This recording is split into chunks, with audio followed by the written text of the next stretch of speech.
Hello, this is Big Al and welcome to another card opening video. And today I'm going to be opening my first ever Topps Now purchase from the Topps website.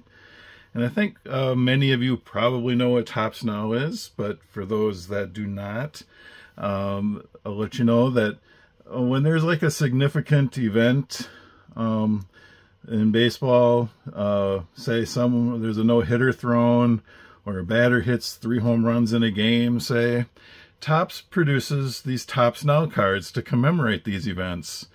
They're not like instant cards, but they're kind of like instant cards. Something happens, Topps offers a card right away to commemorate that. I think they're usually on Topps website like the day after an event happens, and I believe they're on sale for 24 hours, maybe 48. I guess someone could correct me if I'm wrong about that. I don't know all the exact details.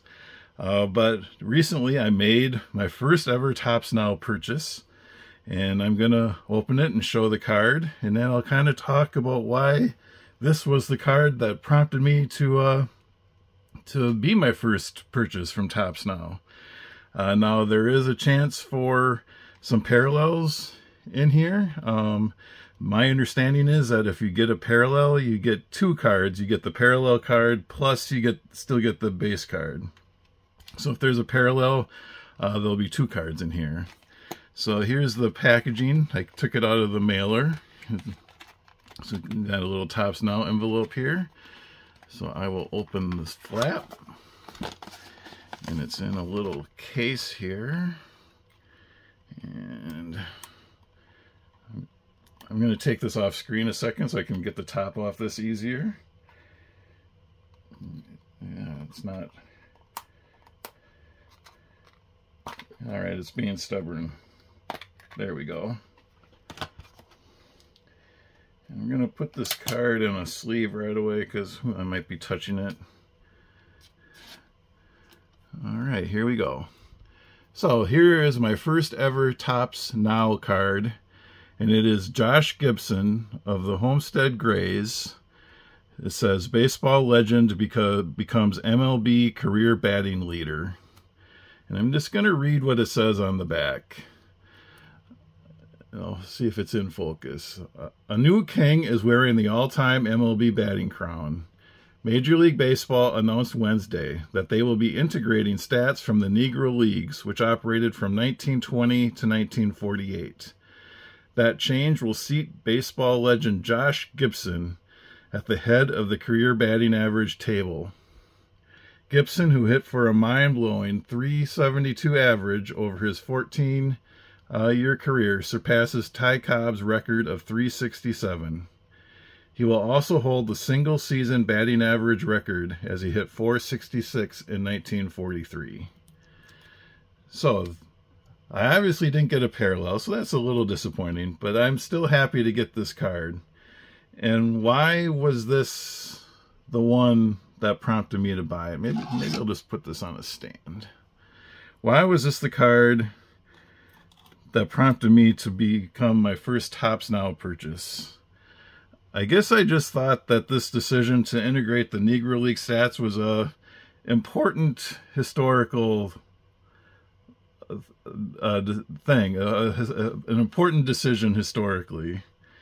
And I know that this has been and some people have, it's been a little controversial for some people. I think not, I don't know if it's the majority opinion, but I have heard some controversy about the decision to integrate the stats into the Major League record. And I think there are some valid arguments against doing it. One being, well, they're completely separate leagues. How can you compare stats from completely separate leagues? And I understand that. However, I think if you look at baseball history, for a while, the American League and the National League were completely separate leagues. And those stats are integrated into one in the Major League Baseball record. Also, some people have said that, well, the record, the stats are just incomplete for the Negro Leagues. This was it's been a multi-year project to pour through old box scores, newspaper records, I believe, all whatever sources could be found for the Negro League games, and people compiled the stats. And from what I read, it's about 75% complete. So yes, it's not 100% complete. Not every single Negro League game is included in the stats. So I understand that argument, but it's continuing on.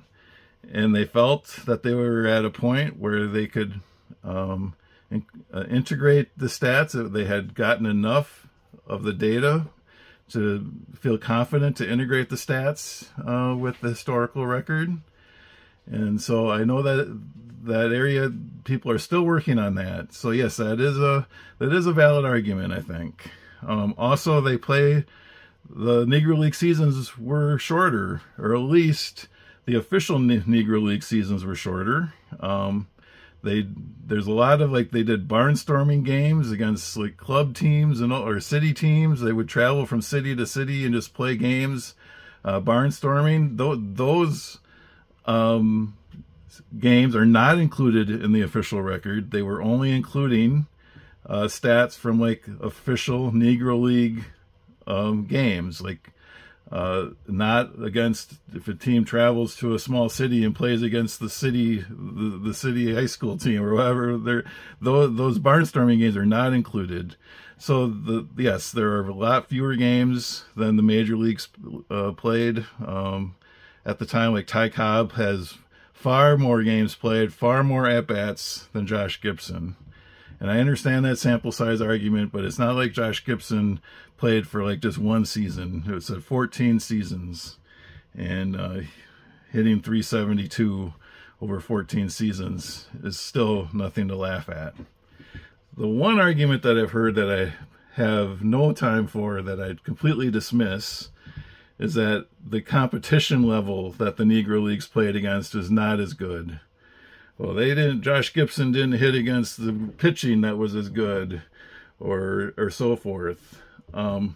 Josh Gibson is not the only good player that played in the Negro Leagues.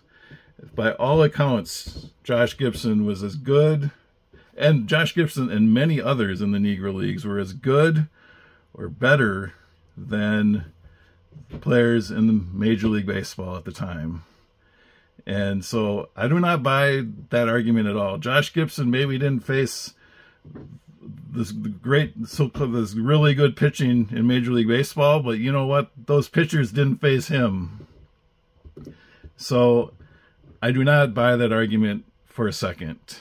The one thing that keeps coming back in my head is the reason that Josh Gibson and every other Negro League player was not playing in Major League Baseball is not because they weren't good enough. Everyone knows the reason they did not play in Major League Baseball, and that was the color of their skin, the racism that was in place at the time. That's plain and simple. That's the only reason.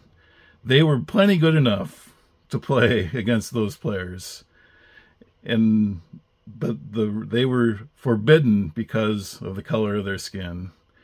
So I just think that this was a historical decision. It rights a wrong that's long overdue.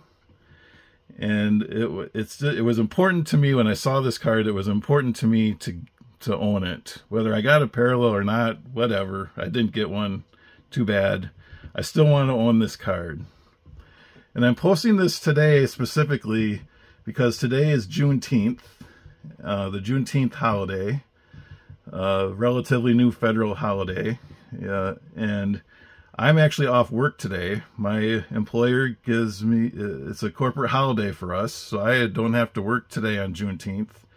And Juneteenth commemorates, I'll just summarize it. I'll probably maybe get some information wrong, but Juneteenth commemorates the date, June 19th, that Union soldiers went into Texas and told the last remaining slaves that they were free. And this was like years after the Emancipation Proclamation and that the Civil War was over and all this, but word had not reached these slaves that they were free. And the Union soldiers reached them in Texas on June 19th. It was like 1860 something, I don't know the exact date, and told them and freed them. So now, to commemorate that, that is now a federal holiday. So I kind of thought it was appropriate for me to post this video to recognize the accomplishments of the Negro Leagues the stats being integrated into Major League Baseball. I thought it was appropriate to post this video on Juneteenth. So that's I got a little bit of my soapbox there, but so that's about it. But it's just important for me to have this card. So let me know what you think. Curious what you think about the decision to integrate the stats. I look forward to reading what you have in the comments. Please, I know it can be a hot topic issue maybe with some people, what I said. Please try to keep any comments civil, even if you disagree with me. Please keep them. We can have a civil disagreement. Please, but I look forward to hearing what people have to say. And so that's about it for now. So until next time, I will talk to you later. Bye.